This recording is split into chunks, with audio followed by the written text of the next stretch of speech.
माननीय सदस्य ने शिक्षकों को लेकर के सबसे पहले जो सवाल पूछा है उस संबंध में मुझे जानकारी देनी है, आपके माध्यम से सदन को अवगत कराना है कि जो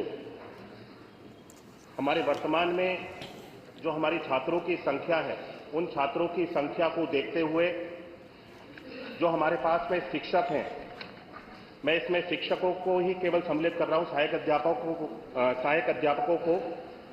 इसको जो हमारा छात्रों का और जो पीटीआर होता है छात्रों का और शिक्षक का जो रेशियो है, वर्तमान की छात्र संख्या को देखते हुए और वर्तमान के हमारी शिक्षकों की संख्या को देखते हुए हम 1:30 होना चाहिए, जो कि प्राइमरी स्कूल्स में, उसको हम लोग पूरा करते हैं। और शिक्षा मित्रों को अगर हम इसमें सम्मिलित करते हैं तो शिक्षा मित्रों को इसमें सम्मिलित करते हुए 1:22 का रेशियो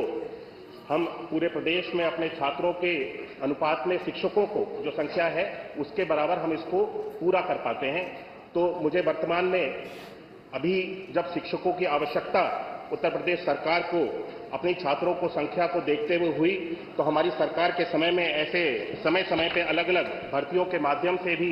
शिक्षकों की नियुक्ति की गई है। मैं सदन को आपके माध्यम से अवगत कराना चाहता हूं कि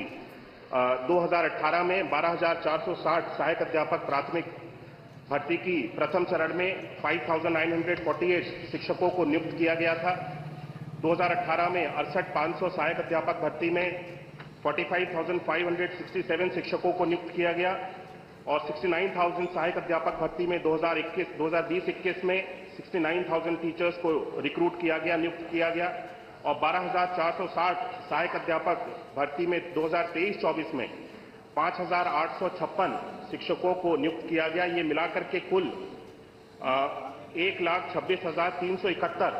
शिक्षकों को हमारी सरकार के समय में नियुक्ति दी गई है। अब जब वर्तमान में छात्रों की और शिक्षकों का अगर अनुपात हम लोगों को इस तरह से अवगत महसूस होगा कि छात्रों की और अगर छात्र बढ़ रहे हैं तो आने वाले समय में शिक्षकों की अगर आवश्यकता होगी तब इसके ऊपर विचार किया जाएगा। वर्तमान में कोई नई नियुक्ति को निकालने के लिए सरकार का कोई विचार नहीं है। माननीय सदस्य ने और भी प्रश्न किए कि जो नियुक्ति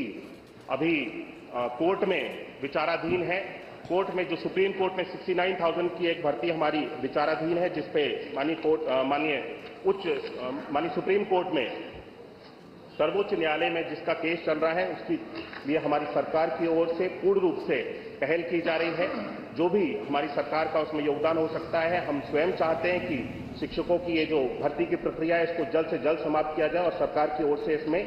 पूर्ण योगदान दिया जा रहा है। माननीय सदस्य ने खेलकूद के बारे में भी चर्चा की। मैं बताना चाहता हूं, अवगत कराना चाहता हूं कि हमारी सरकार के समय में बच्चों की शिक्षा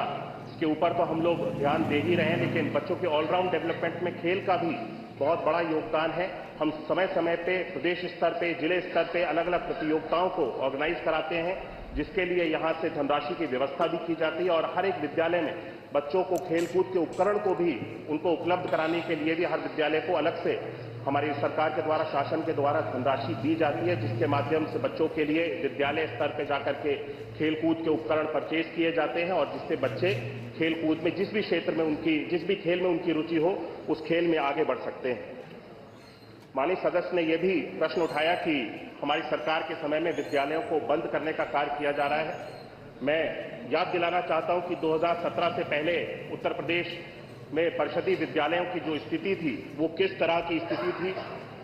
बच्चों को स्कूल में जाकर के पठन पाठन के कार्य की कितनी सहूलियत होती थी, हम सब लोगों ने, पूरे प्रदेश ने देखा। 2017 के बाद से उत्तर प्रदेश में खास तौर पे परिषदीय विद्यालयों में ऑपरेशन कायाकल्प के माध्यम से जिस तरह से हमारी सरकार के द्वारा विभिन्न 19 पैरामीटर्स पे कार्य किया गया और परिषदीय विद्यालयों की एक तरह से पूरे प्रदेश में तस्वीर को बदलने का कार्य किया गया। हमारी सरकार के समय में किसी भी विद्यालय को बंद करने का निर्णय हम लोगों ने नहीं लिया है और हमारी सोच भी नहीं है कि बच्चों की पढ़ाई के लिए जो विद्यालय चल रहे हैं उसको बंद किया जाए, बल्कि हम सब लोग आने वाले समय में अत्याधुनिक और नए और उच्च स्तर के, बढ़िया स्तर के विद्यालयों को खोलने की हम सब लोगों की सरकार की योजना है। और आने वाले समय में मुझे लगता है जब ये विद्यालय बनकर के तैयार हो जाएंगे तो हमारे परिषदीय विद्यालय में भी प्राइवेट स्कूल्स में जो बड़े से बड़े, अच्छे से अच्छे स्कूल में जो सुविधाएं बच्चों को दी जाती हैं वो निःशुल्क हमारे परिषदीय स्कूल्स में भी बच्चों को देने में हमारी सरकार सफल होगी।